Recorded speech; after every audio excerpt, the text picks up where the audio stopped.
Last time हमने discuss किया था कि respecting knowledge and those who possess it. हम अब इस सफ़र में आगे चलते हैं और थीम्स एक्सप्लोर करते हैं। जो पहली बार सुन रहे हैं उनके लिए एक टेक्स्ट है,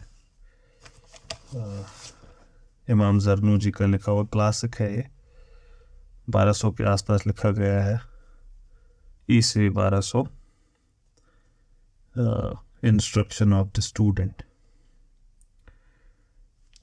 तो बड़ी हाईली रेकमेंडेड टेक्स्ट है इस्लामिक वर्ल्ड में कि जब इल्म हासिल करते हैं तो कैसे करते हैं। और ये भी मैंने बार बार आपको याद दिलाया है कि ये जो कुछ एक सीरीज़ हमने की हैं ये आपस में इंटरकनेक्टेड है। How to read a book, failure of schools, ये सारे responsibility of people, so this makes a whole. उसी में ये एक हमारा ये वाला टेक्स्ट है। अनदर थिंग, आप एक किताब को पढ़ सकते हैं खुद से भी। हम यहाँ पे क्या करते हैं, मैं I comment on it, it's kind of a commentary on the text. पता नहीं उससे क्या होता है, बट हम इसको ऐसे यहाँ पे करते हैं। आज जब इसके 5वें चैप्टर पे हैं, मुश्किल लगता है एक दिन में ये मुकम्मल होगा। ये है तो बड़ा छोटा चैप्टर, लेकिन इसमें बहुत कंटेंट है। शुरुआत करते हैं, फिर कहाँ पहुँचेंगे अल्लाह जाने। 5वें चैप्टर का नाम रखा है इन्होंने अर्नेस्टनेस, परसिवरेंस और एसिड्यूटी। लफ्जी माने तो इनके बड़े सिंपल हैं। गूगल जिंदाबाद। आप शेख गूगल से पूछे 1 मिनट में आपको समझ आ जाएगा। अर्नेस्टनेस सिंसियर होना इंसान का, और इंटेंस कन्विक्शन होना, दैट इज अर्नेस्टनेस। परसिवेरेंस एक मुसलमान के लिए ये वाला लफ्ज़ कोई नया नहीं है, ये कोई नायाब शब्द नहीं है हमारे लिए। यह हमारे लिए बड़ा आसानी से हर जगह इस्तेमाल होता है, लेकिन हम इसको यूजुअली परसिस्टेंस, हम इसका ट्रांसलेशन समझते हैं तो परसिस्ट, लेकिन ये उससे आगे चला जाता है थोड़ा। परसिवरेंस में there are connotations of persisting through difficulty, मुश्किलात में से आगे गुजरना।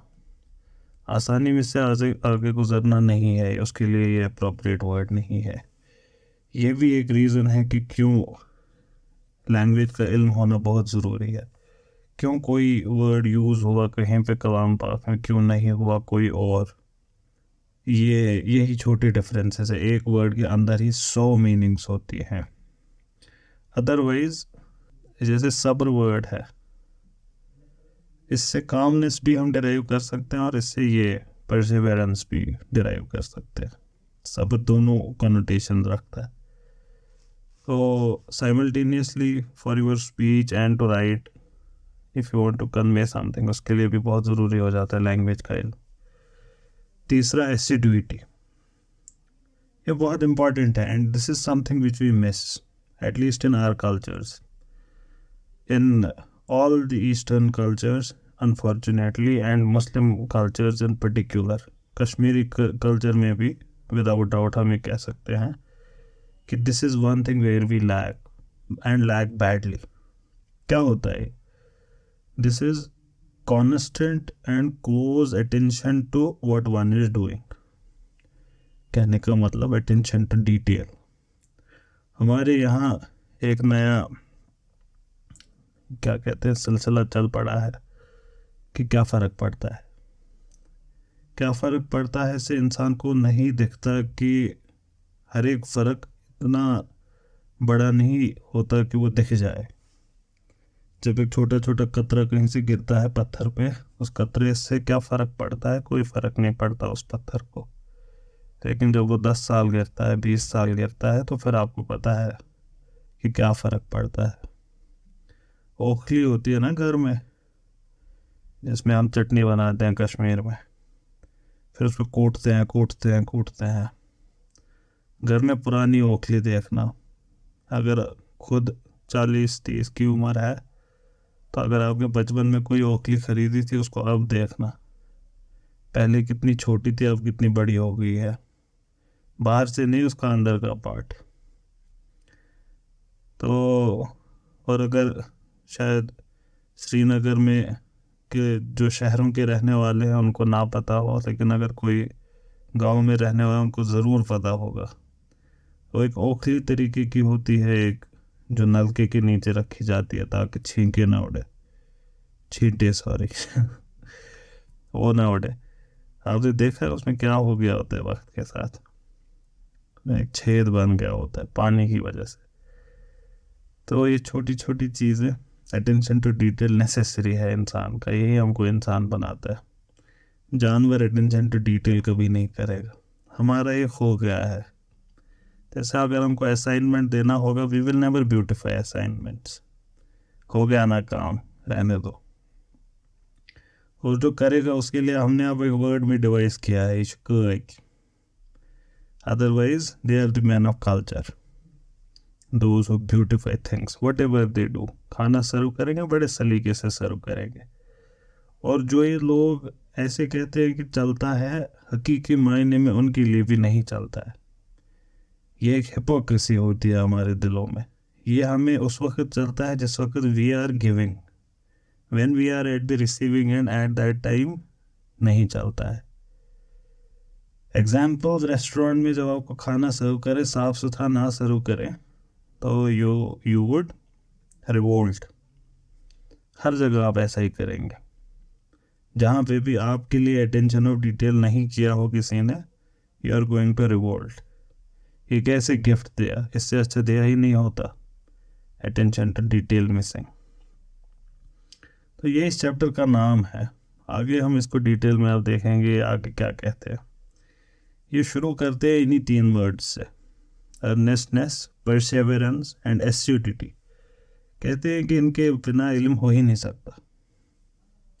अगर आपने कुछ सीख किया है और ये 3 चीज़ें इस्तेमाल करके नहीं हासिल किया है वो, तो स्टॉप कॉलिंग दैट इल्म।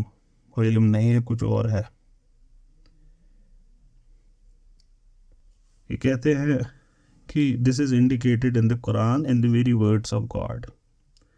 फिर एक कलाम पाक को कोट करते हैं, those who have earnestly striven in our cause we shall surely guide them to our ways. फिर एक और आयत करीम को कोट करते हैं, O Yahya take the book with power with perseverance with earnestness. ये कहते हैं कि कहा जाता है, ये जो एक कहा जाता है तो ये बहुत ज़रूरी है इसको भी समझना। ये इस टेक्स्ट में बहुत बारी आया है, कहा जाता है, इट इज़ सेड। आपका culture is a repository of your knowledge. जो आपका कल्चर है, जो उसमें कहा जाता है ना, उसको पकड़ के रखे दोनों हाथों से। You want to survive in your society, in your culture, you have to go back to the idioms and proverbs etc. that are used in your culture, because they are the collection of the wisdom of old. आप किसी को coat नहीं करेंगे, आप और मैं, हम क्यों करें किसी को कोट। हर इंसान की अना उसके सर से ऊपर होती है। लेकिन ये जो कोटेबल स्टेटमेंट्स है ना, ये लैंग्वेज में इसीलिए दाखिल हो गए होते हैं बिकॉज हमने उस वक्त इस स्टेटमेंट के सामने झुका दिया होता है अपनी आना को कि this thing has wisdom in it. और ये ऐसे हमारी लैंग्वेज में आती है, फिर तवातुर के साथ आगे चलती रहती है। इल्म चुगाश, अगर ये आपके सामने फर्स्ट टाइम कोई इस्तेमाल कर रहा होता ना, आपकी अना बीच में आएगी, ये कौन होता है मुझे कहने वाला। लैंग्वेज में नहीं दाखिल होता इतना ईजीली कोई चीज़। तो ये बुक में आपने देखा होगा कम से कम 100 रेफरेंसेस इससे पहले आई। अभी हम 5वें चैप्टर पे, जहाँ पे इन्होंने कहा इट इज़ सेड। ये अपने कल्चर की बात कर रहे हैं। हमारा और इनका कल्चर ज़्यादा डिफरेंट है नहीं, तो इसीलिए हमें अपनी लैंग्वेज में इसके पैरेलल्स मिलेंगे। ये बाकी सब के लिए भी ट्रू है। At least for Muslims it is definitely true, because Muslim cultures around the world have developed around इस्लाम।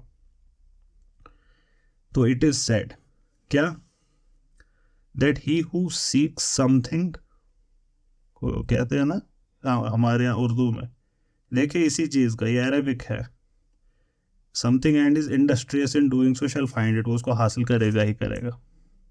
ये तो अरबी है। और देखिए उर्दू के अराउंड कल्चर भी यही कहता है। वो क्या मशहूर किया था ना शाहरुख खान ने वो स्टेटमेंट, जब आप किसी चीज़ से मोहब्बत करते हो या वट एवर, शिद्दत से चाहने की, पता नहीं कुछ वो कहते हैं किसी मूवी में, तुम्हें पाने की कुछ शिद्दत की है कि हर जर्रे ने तुमसे मिलाने की साजिश की है, कुछ ऐसा वो कहते हैं। So that's a cultural quote, वो कोटेशन, और उसमें हमारे विजडम है कि पूरी कायनात जुट जाती है उस साजिश में कि उस चीज़ को आपके सामने रखते हैं जब आप उसकी इतनी चाहत करते हैं। और कहते हैं he who knocks at the door and is persistent shall enter. जो दरवाज़ा खटखटाएगा और बार बार खटखटाते जाएगा, उसको फाइनली एंट्री मिलेगी ही मिलेगी। इसमें वर्ड इस्तेमाल हुआ इंडस्ट्रियस, बड़ा खूबसूरत वर्ड है, बड़ा इंपॉर्टेंट वर्ड है। आज एक बड़ा सा चार्ट ले, उस पर कुछ एक वर्ड्स लिख ले, अर्नेस्टनेस, परसेवरेंस, एसिडिटी, इंडस्ट्रियसनेस, और सबसे बड़ा लिखिएगा कॉन्शियसनेस, सबसे बड़ा लिखिएगा, और उसको अपने कमरे में चिपकाइएगा इन वर्ड्स को, ताकि रोज रोज रिमाइंड करें खुद को। इंडस्ट्रियसनेस मतलब हार्ड वर्किंग, डिलीजेंट, बार बार working, careful and persistent working, that is industriousness. और ये कहते हैं आगे, एंड इट इज सेड, फिर से कहावत का सहारा, it is said that you will reach what you desire only to the extent that you pursue it. उतना ही हासिल करोगे जितना हासिल करने के लिए निकले हो, उससे कम ही करोगे, उससे ज़्यादा नहीं। It is said as well that the industriousness of 3 kinds of people is essential. इल्म के मामले में 3 लोगों की इंडस्ट्रियसनेस ज़रूरी है, student, teacher and the father, if he is living. So your family also, they have to be industrious, you as a student have to be industrious, your teacher has to be industrious. ये काम नहीं है जल्दबाजी का, जल्दबाजी का काम इब्लीस का है।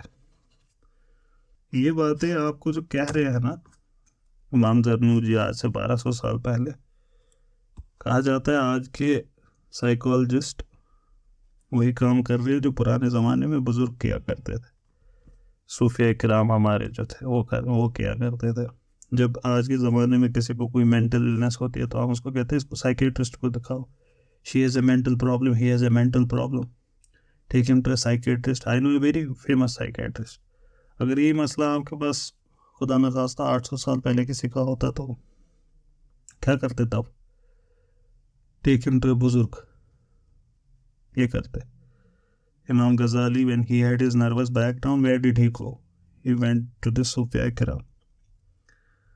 तो आजकल के ज़माने में that art has been, I wouldn't say stolen because it is not entirely stolen, but it has been usurped, और उस पर कब्जा किया गया। Lack of a word, I have a word in my mind but I'm forgetting it right now. उसको hegemony उस पर अपनी बनाई है साइकोलॉजिस्ट्स ने, and they do have a very important role in it, nothing wrong there, but it's not only theirs, it is common man's and बुजुर्ग्स as well. अब आप देखेंगे मैं आपको क्यों कह रहा हूँ, I'll tell you certain predictors of success. इसके लिए साइकोलॉजी में ज़्यादातर यही वर्ड यूज़ करते हैं। If you want to Google, you can Google this term, predictors of success. ये वेस्ट में बड़ा इस पर काम हुआ, क्यों?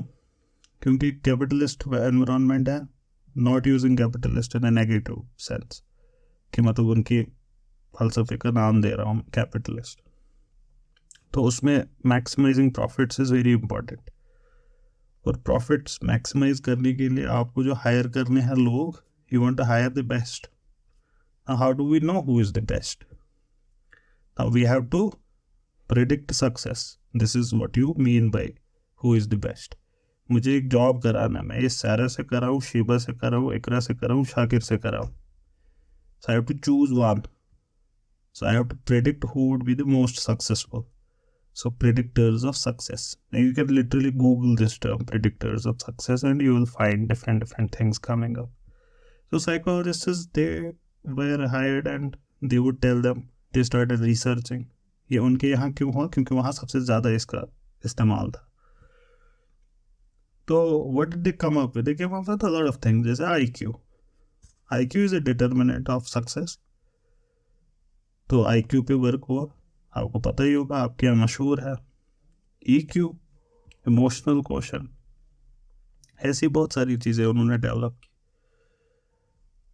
I'll tell you a few predictors of success, 5 of them to be precise, जो मॉडर्न साइकोलॉजिस्ट्स कहते हैं कि these are the predictors of success. इसका कहने का मतलब क्या हुआ? predictors of success. Say X is a predictor of success. Sul has X, Irtiza has less of X. Sul would be more successful. Shakir has X, Sarah has less of X. Shakir would be successful. So predictors of success. I'll tell you 5 which modern psychology says. There are many. I'm telling you 5. इसके अलावा बहुत सारे हैं. और मैं क्यों आपको बता रहा हूँ? 1, they are needed. टॉपिक का हिस्सा है हमारे. और दूसरा कि मैं आपको ये भी साइमल्टेनियसली दिखाना चाहता हूँ कैसे 5 के 5 हमारे पास किसी न किसी शेप में पहले ही हैं कल्चरल विजडम में. So that you beforehand know these 5 and you see कि कल्चरल विजडम में इनकी जगह कहाँ पे है, वो आप खुद से ढूंढेंगे. पहला, डिलेड ग्रेटिफिकेशन. ग्रेटिफिकेशन मतलब आपने कुछ किया, उसका फल आपको उसी वक्त हासिल हुआ. So you are gratified. आपकी नीड ग्रेटिफाई हुई. You wanted food, you got food. So your need for food has been gratified. When your needs get gratified easily, the chances of your success later in life difficult. Delayed gratification मतलब you have to earn it and then the need gets gratified. So delayed gratification is a predictor of success. कहने का मतलब if Ikra always had gratification और उसकी आदत उनको यही है कि हर पल में उनको मिलती है, हर सेकंड में उनको मिलती है जो भी चीज़ वो चाहिए, और Sarah she always had a little delayed gratification. So better predictor of success is the second one, delayed gratification. हमारे यहाँ इसको सब्र से इसको पहचाना जाता है. दूसरा and one of the most important thing, and मैं आपसे कह रहा हूँ कि एक चार्ट लाएं, इस पे इस लफ्ज़ को लिखें, हर दिन इसको 100 बार पेपर पे लिखा करें सो दैट ये आपके ज़िंदगी का हिस्सा बने. कॉन्शियसनेस, ये क्या होता है? इसको हम 1 मिनट में क्या बयां करें? ये ज़िंदगी है. ज़िंदगी होनी कैसी चाहिए? कॉन्शियस होनी चाहिए, कॉन्शियस होनी चाहिए. ये ज़िंदगी का मतलब ही है यही. या अगर हमको ज़बरदस्ती कोई गन पॉइंट पे बोले define Islam in one word and the word has to be English, tell me one thing I should be that would make me a good Muslim. Tell him this word, be conscious. क्या होता है इसका मतलब? एक इंसान who is conscious, he would be efficient, he would use resources efficiently, he would use time efficiently, he would use clothes efficiently, paper efficiently, pen efficiently. और रास्ता जो चूज़ करेगा कहीं जाने का, that he would use efficiently, कि कौन सा चूज़ करो. हर एक चीज़ पे ही इज़ एफिशिएंट. अब एफिशिएंसी कैसे आएगी इंसान में? आपको समझ आ ही गया होगा, this person is very organised. ये जो इंसान हमारा एफिशिएंट होगा ये हद से ज़्यादा ऑर्गेनाइज्ड होगा. पर ऑर्गेनाइज्ड होगा ही क्यों होगा organised? Because he is responsible, he feels responsible. जब उसको कोई काम दे, जब वो खुद पे कोई काम ले, he would feel that he is in charge of that. So he thinks about himself as responsible for the person God has kept in his custody.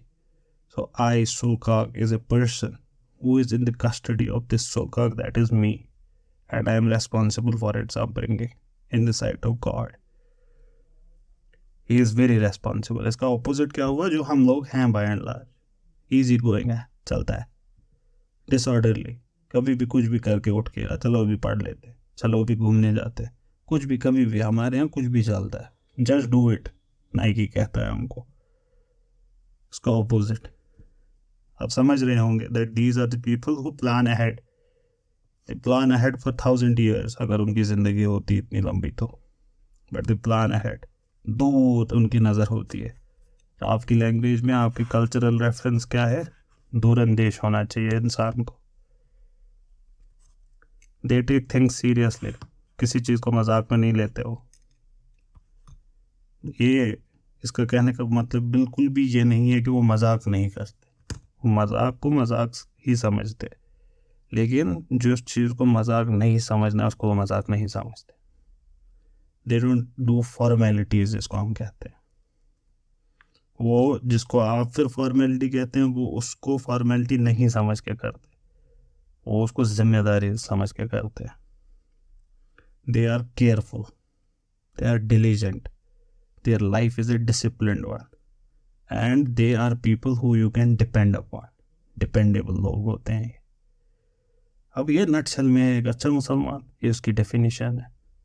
वो वक्त से उठता है, वक्त से सोता है, वो पैसे का इस्तेमाल न ज़्यादा खर्चा करता है, ना वो कंजूस होता है. हर एक चीज़ में उसकी ज़िंदगी में डिसिप्लिन होता है, क्योंकि वो 5 वक्त की नमाज अदा करता है. उसको 40 साल बाद का पता होता है मुझे हज पे कब जाना है. दूर अंदेश होता है कि मुझे कब कब अपनी जिम्मेवारी ये करनी है. हर एक जिम्मेवारी निभाता है. ये प्रेडिक्टर है सक्सेस का. So if something is not as conscientious as say Muzna, so the company should hire whom? Muzna. West looks at it like this. हम इसको अल्लाह ताला के कंटेक्स्ट में देख रहे हैं, इंसान के कंटेक्स्ट में. हमें अच्छा इंसान बनना है. तीसरा, चाइल्डहुड एडवर्सिटी. हमने अपने बच्चों को छुई मुई बनाया है, टच मी नॉट बनाया है हमने अपने बच्चों को. एक होता है एक पॉजिटिव केयर बच्चे का करना, बहुत खूबसूरत चीज़ है. इसीलिए हमारा वीनिंग पीरियड लंबा होता है. ये होना ही चाहिए, because we are moral beings.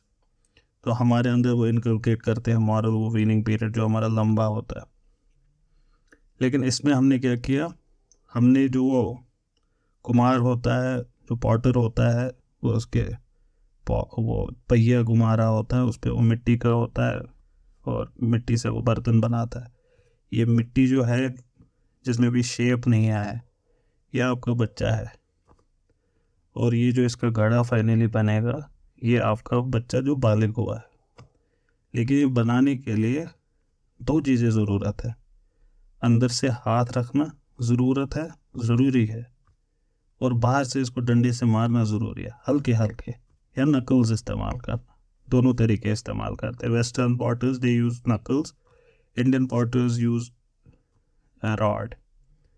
तो बाहर से मारना डंडे से या नकल इज़ ऑल्सो स्ट्रॉन्ग, तो वो उसमें पोट्रूट करना, लेकिन अंदर से सपोर्ट करना, ये दोनों ज़रूरी है. अब हम सिर्फ अंदर से सपोर्ट करते हैं, बाहर से नकल उसको देते नहीं है. तो वो क्या बनेगा? It would have a very big belly, that part. It would not have fine curves. Childhood adversity. अपने बच्चों को don't turn them into touch me not. Be there. Make them have secular relationships, but not at the cost where they do not face their life. ये क्या करता है? आपने आज तक सुना होगा इंटेलिजेंस कोशेंट, इमोशनल कोशेंट. एक और कोशेंट है, उसको कहते हैं adversity quotient. I am not making this up, you can obviously Google जिंदाबाद. शेख गूगल से आप कर सकते हैं, आप पूछ सकते हैं. In fact there is also book on it, I don't remember the name, how to turn failure into success, कुछ ऐसे है. प्रॉपर साइकोलॉजी टेक्स्ट है, one of the pioneering text on this topic. तो adversity quotient tells you how much able you are to respond to challenge. तो जिसके अंदर ज़्यादा होगा वो उतना इजीली चैलेंज के साथ डील कर पाएगा। तो another predictor of success. So if Anzar has less childhood adversity, Nargis is more, और Nargis would have more success। ये prediction का एक ये है। Obviously you understand कि all of these together play a role, एक ही नहीं करता। इसके बाद one of the things we have entirely forgotten, that is reading, avid readers।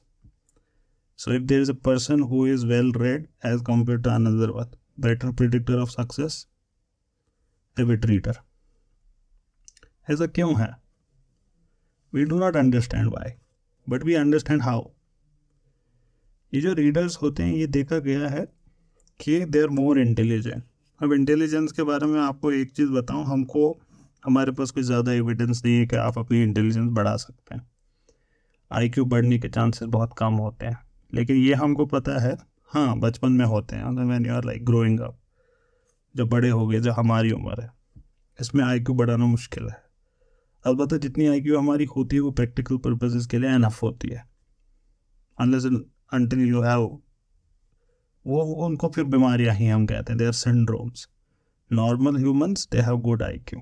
You do not need to have 160, 150, 140, no, 100 would do, 100 is enough. लेकिन उस IQ को maintain करना, ये हमको पता है कि IQ decreases with age, you can slow the decrease, ये हमको पता है। IQ को बढ़ाने का अभी तक तरीका हमारे पास नहीं है। वेबसाइट्स क्लेम करती हैं, वेबसाइट्स तो बहुत कुछ क्लेम करती हैं, हकीकत ये है। और हमने देखा है कि avid readers are more empathetic, they are more creative, and physiologically brain connection stronger उन लोगों में होते हैं जो ज़्यादा पढ़ते हैं। This is very interesting. They are quick to react. तो ये चीज़ें बेटर प्रिडिक्टर्स ऑफ सक्सेस हैं। And finally the very word perseverance itself, grit, courage, ये बेटर प्रिडिक्टर ऑफ सक्सेस है। ये हम देख रहे थे मॉडर्न साइकोलॉजिकल पर्सपेक्टिव से। इनमें कोई खामी नहीं है, बस इनमें एक प्रॉब्लम है, ये ढांचा है, इसमें रूह नहीं है। ये मटेरियल है, इसमें नफ्स नहीं है। हम इसको थोड़ा सा वो भी सप्लाई करते हैं वापस अपने टेक्स्ट पे आके। इमाम सादुद्दीन शिराजी, ये उनको कोट करते हैं, कहते हैं कि उन्होंने इमाम शाफी, ये वही हैं हमारे बड़े इमामों में से एक, ये वही इमाम शाफी है, उनको कोट करते हैं कि इमाम शाफी ने कहा है, क्या कहा है? Earnest application makes accessible every remote affair. जो चीज़ भी आपकी पहुंच से थोड़ी सी भी दूर है, अर्नेस्ट एप्लीकेशन, इल्तिजा करना, it will make it accessible. वे इल्तिजा, क्या खूबसूरत वर्ड उन्होंने इस्तेमाल किया है, ये खो जाता है अंग्रेजी में। इमाम शाफी कह रहे हैं एक तो ह्यूमिलिटी भी होनी चाहिए आपके सामने, और उम्मीद भी। यू राइट ए लेटर, ऐसे जब आप लेटर लिखते हैं to the principal, I have this work, kindly grant me leave for 1 day, इसमें 2 चीज़ें होती है। एक humility, it's not my right that I will get it, लेकिन इसमें उम्मीद भी होती है कि you will get it, the teacher would grant you the leave. इसमें दोनों चीज़ें हैं। कोई चीज़ जो आपके लिए अल्लाह ताला ने इनएक्सेसिबल रखी है, नहीं समझ आ रही है आपको, अर्नेस्ट एप्लीकेशन, उसको अप्रोच करें ह्यूमिलिटी के साथ, और with this thing in your mind कि it is going to open to you 1 day. And industriousness opens every lock door. फिर से वही वर्ड आया, हर एक तिजोरी की चाबी यही है। ये कहते हैं कि the creature of God most worthy of grief, गमज़दा होना चाहिए उस इंसान को। किस इंसान को? Is a man of high aspirations who is worn out by a life of straitened circumstances. कि एक इंसान जो उड़ सकता था, लेकिन he lived a life of straitened circumstances, इसकी ज़िंदगी में कोई एडवर्सिटी आई ही नहीं, ये बड़ा खूबसूरत है। आपको पता है ये जो परिंदे उड़ते हैं या हवाई जहाज़ उड़ता है, उसका मैकेनिज्म अगर आपको पता हो कि वो उड़ता है क्यों है, is something called a lift. और वो लिफ्ट क्रिएट क्यों होता है? मैंने जब वो हवा के, जब सामने से हवा तेज आती है और वो उस हवा से टकराता है, वो हवा उसको लिफ्ट करती है। That's why there are engines in the plane, so that it, हवा तो हर जगह होगी नहीं, so it creates that air for itself and that air push it up. आप ये खुद एक्सपेरिमेंट कर सकते हैं। कल जब गाड़ी में चढ़ेंगे, जब आज ही चढ़ेंगे तो वो आज ही देखें। So when someone is driving, खुद नहीं जब ड्राइव कर रहे होंगे, समवन इज ड्राइविंग, तो अपने हाथ को बाहर सड़क के पैरेलल रखिएगा, फिर उसको हल्का इंक्लाइन करेगा ऊपर की तरफ, सो दैट हवा वो आपके हाथ के साथ टकराए, it will start lifting up. तो when you face these adversities you lift up. फिर बहुत बड़ी बात कहते हैं इमाम शाफी, कहते proof of divine destiny and its wisdom क्या है? Are the afflictions of the wise and easy life of a fool. इसका मतलब इजी लाइफ होती किसकी है? बेवकूफ की। Affliction of wise, that is what you should ask for. यही चीज जॉन स्टुअर्ट मिल ने कही कुछ साल पहले। It is better to be a human being dissatisfied than a pig satisfied. आएंगे उस कोट पे फिर से, जॉन स्टुअर्ट मिल गया, अभी के लिए यहीं पे। फिर ये कहते हैं lack of wealth will nourish intellectual power. ये दौलत की नफरत नहीं है, दौलत की नफरत नहीं है इमाम शाफी जो आपसे कह रहे हैं करने को, यह है आसाइश से नफरत। आसाइश की ज़िंदगी काटोगे तो कभी इंटेलेक्चुअल पावर हासिल नहीं करोगे। ये कहते हैं दे आर ऑपोजिट्स, दोनों एक साथ मिल ही नहीं सकते। How far apart are the two. ये कहते हैं किसी और शायर ने फरमाया है, do you desire to become learn and skilled in debate by any means except labour. तुम ये करना चाहते हो? देयर इज दैट, इसमें ना वो हैरानगी है कि तुम ये हासिल करना चाहते हो, you want to be learned and skilled without labour. There are various kinds of stupidity. No gain of riches is possible without difficulties which you must take upon yourself. How then is it with learning? हर एक चीज़ के लिए अगर आपको यही करना पड़ता है, learning के लिए क्यों कुछ और होगा? इसके लिए भी आपको ये सब करना पड़ेगा। और वो तय्यब अल मुतनब्बी बड़ी मशहूर हस्ती हैं अरब वर्ल्ड में, ये बहुत बड़े शायर हैं उनके यहाँ के। वो कहते हैं, I do not see a fault among the faults of men like the imperfection of those able to reach perfection. जो कुछ हासिल कर सकते हैं वो कुछ ना हासिल करे, इससे बुरा कुछ हो नहीं सकता।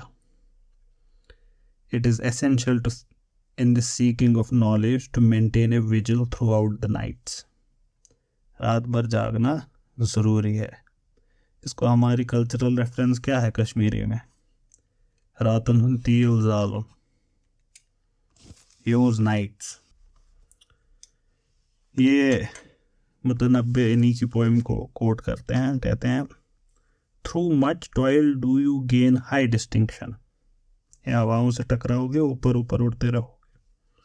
सो he who seeks learning keeps awake during the night. जिसको इल्म हासिल करना होता है उसको नींद नहीं प्यारी होती। Keeps awake during the night. You strive after glory but then you sleep at night. ये कैसे कर रहे हो? चाहिए तुम्हें आसमां लेकिन तुम सो रहे हो। हाँ, मुझसे कहाँ प्यार है, नींद तुम्हें प्यारी है। He who seeks pearls immerses himself in the sea. मोती जिसको चाहिए होते हैं ना, समंदर में डुबकी मारता है। The height of the builder's block depends upon the height of his aspiration. कितनी ऊंची इमारत बनाने का शौक है उतनी ही ऊंची इमारत बनाओगे। Man's dignity rests on his nightly vigils. Whoever desires elevation without fatigue wastes his life in the quest of the absurd.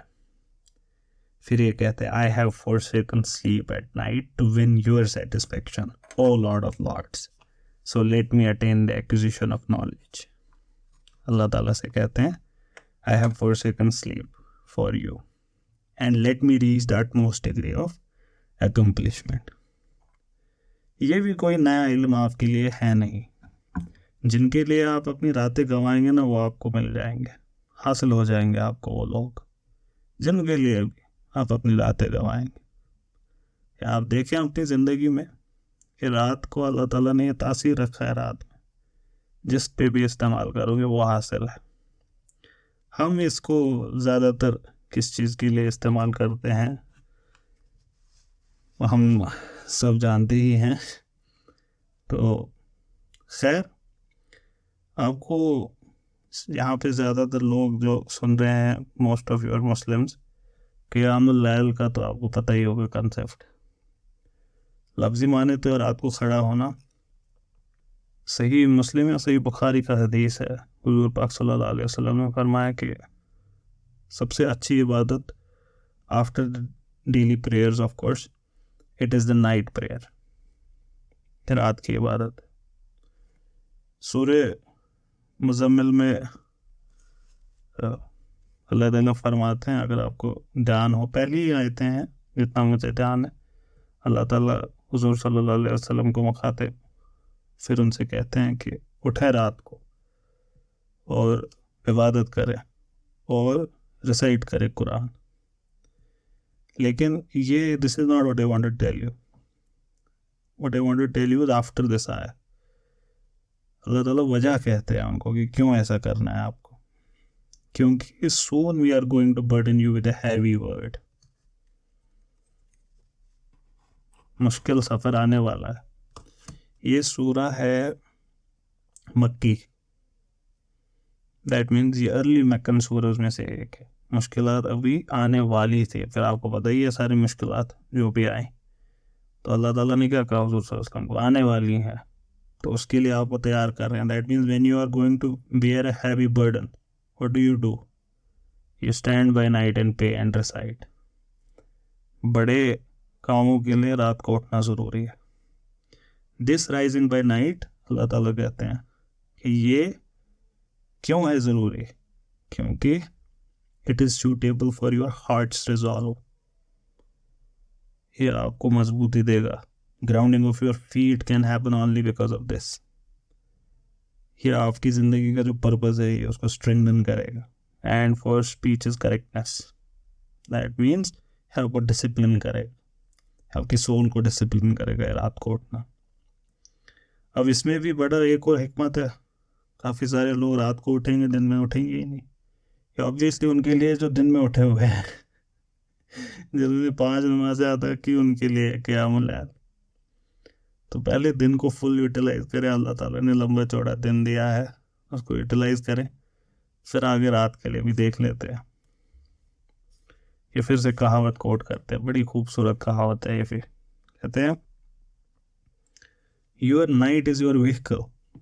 He uses the word camel क्योंकि तब कैमल ही थे। Your night is your vehicle, with it you shall attain what you hope. जो आपका सफ़र है उसको मुकम्मल करने के लिए यही आपकी व्हीकल है।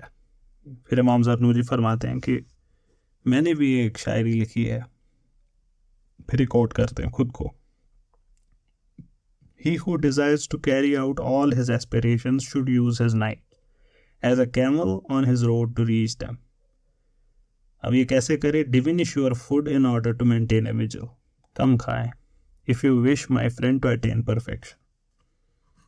ये अगर आपको एक क्या कहते हैं उनको डाइटिशियन बोलेगा तो आप मानेंगे, लेकिन ये एक बुजुर्ग कह रहे हैं बड़ा मुश्किल है मानना।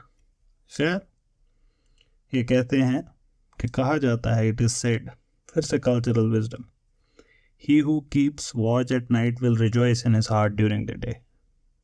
In the search of knowledge it behooves ones to persevere in study and repetition। Repetition necessary है। रेपिटेशन बहुत तरीक़ों का, एक होता है रिपीट करना, बट यू हैव स्टडीड, इसको रिविजन कहते हैं। ये करना ये बहुत ज़रूरी है। रेपिटेशन के अंदर ही एक और इसकी कॉनोटेशन है, वो हो गया time table. Time table repetitive होता है, तो इसीलिए वो टाइम टेबल होता है। अगर वो हर दिन के लिए अलग होगा तो वो कोई टाइम टेबल नहीं है।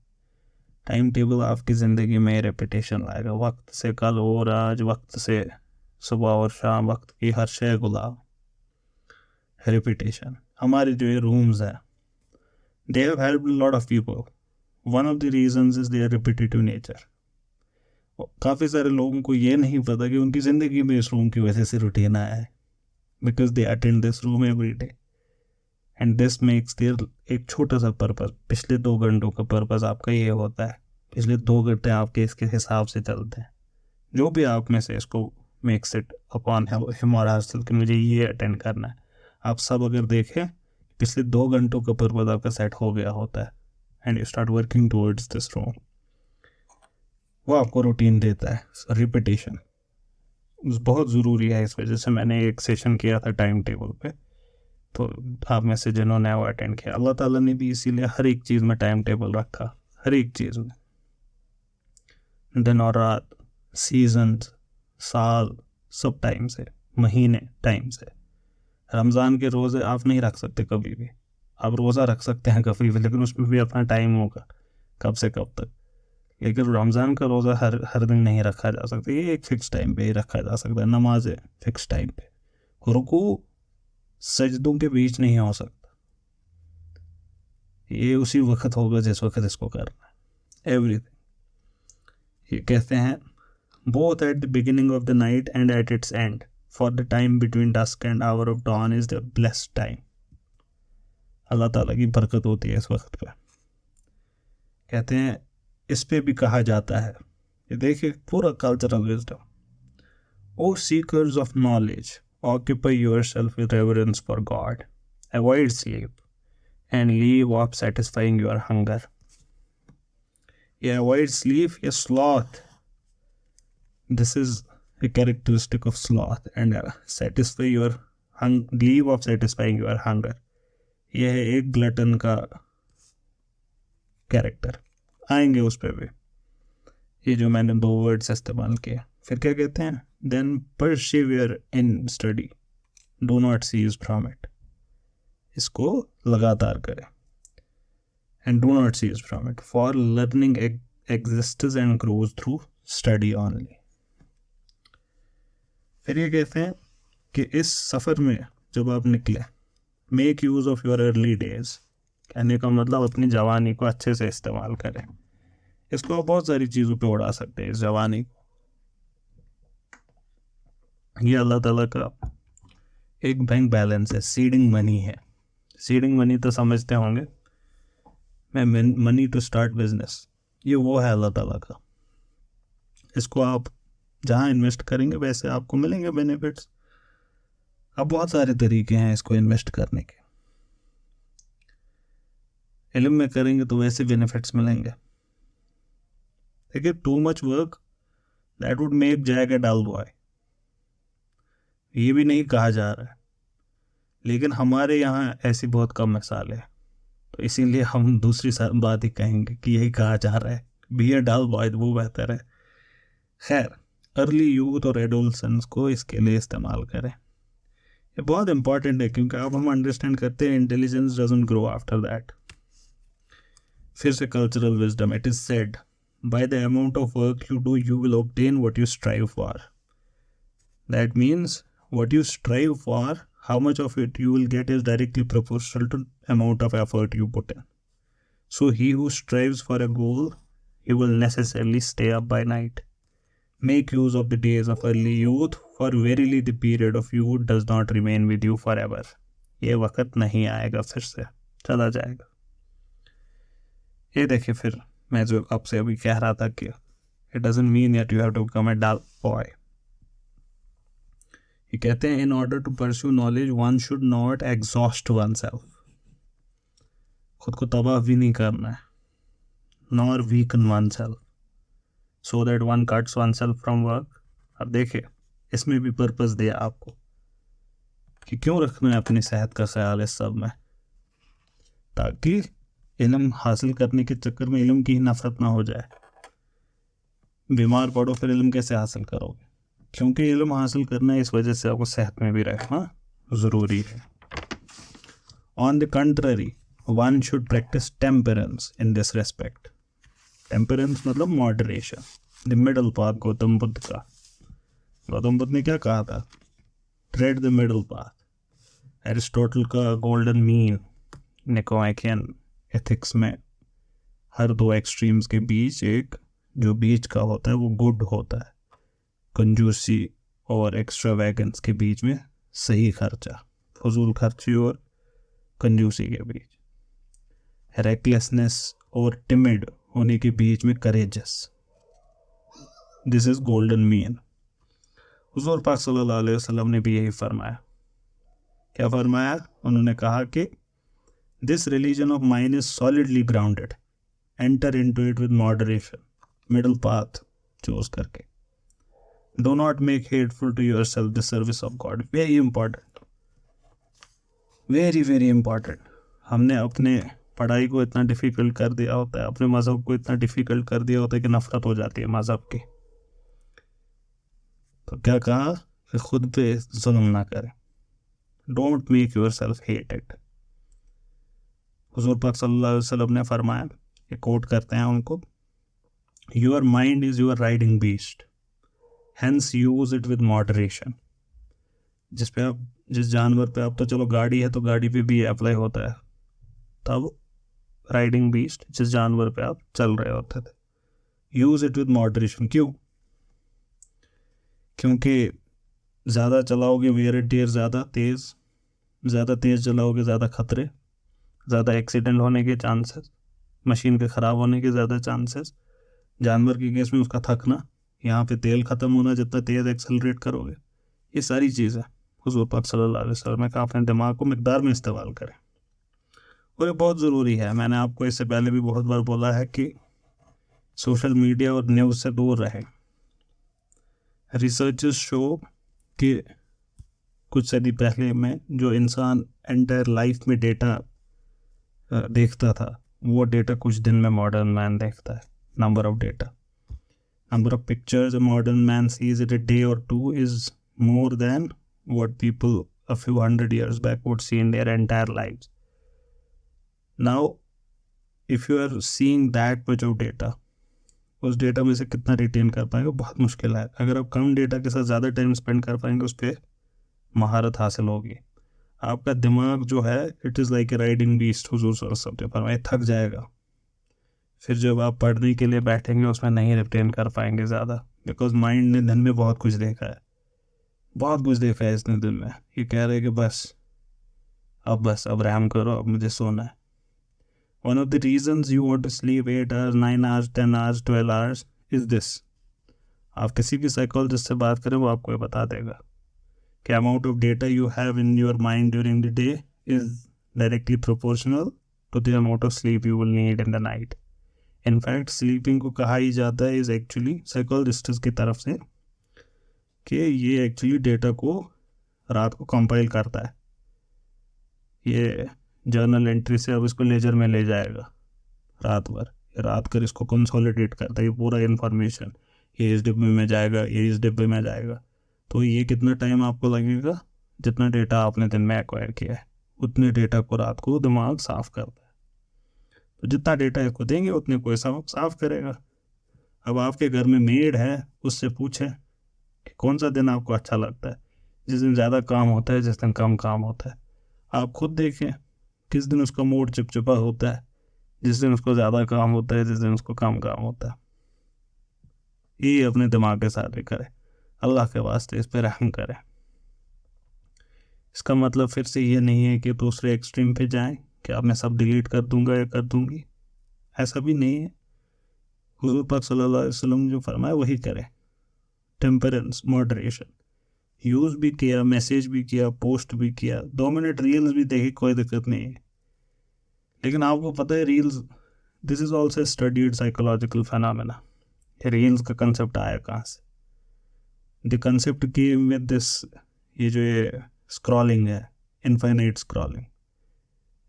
स्क्रॉलिंग से फेसबुक फाउंड आउट कि ये इंसानों में टेंडेंसी है कि वो चलते जाएंगे आगे। दैट्स वाई उसके बाद हर जगह ये आने लगा, लोड मोर। अगर आप मेरे ब्लॉग पे भी जाएंगे तो लोड मोर का ऑप्शन आ जाएगा नीचे, लेकिन you will have to click. वो क्लिकिंग भी रिमूव कर देते हैं, even that step is also remove. क्या आप सिर्फ स्क्रॉल करते जाएं, ट्विटर पे जाएं, करते जाएं स्क्रॉल, क़यामत तक करते रहेंगे। फेसबुक करते जाए, हर जगह यूट्यूब करते जाए स्क्रॉल। इनफैक्ट यूट्यूब वीडियो ख़त्म होने के बाद भी नीचे अब रखता है स्क्रॉलिंग, पहले नहीं होता था, पहले कमेंट्स होते थे वहाँ पे। तो अपने दिमाग को आराम दे। In seeking knowledge it is important to aspire to the highest level of learning. क्यों हाईएस्ट क्यों सीख करना है? कह रहे हैं कि सीख हाईएस्ट इन द लर्निंग, क्योंकि man flies by his aspirations as a bird flies with its wings. कि इंसान उड़ता ही किससे है कि उसकी एस्पिरेशंस कितनी बड़ी हैं। जितनी बड़ी आपकी एस्पिरेशंस उतनी बड़ी आपकी फ्लाइट। कहा जाता है aim at sun, you will fail. If you aim at sun, you can be sure you will fail. Yet you will land farther than the one who but aims at a bush. उससे तो दूर ही पहुंचेंगे, आपका निशाना उससे दूर ही होगा। Be kind, polite and optimistic. Hope for the sky. You will at least learn to fly.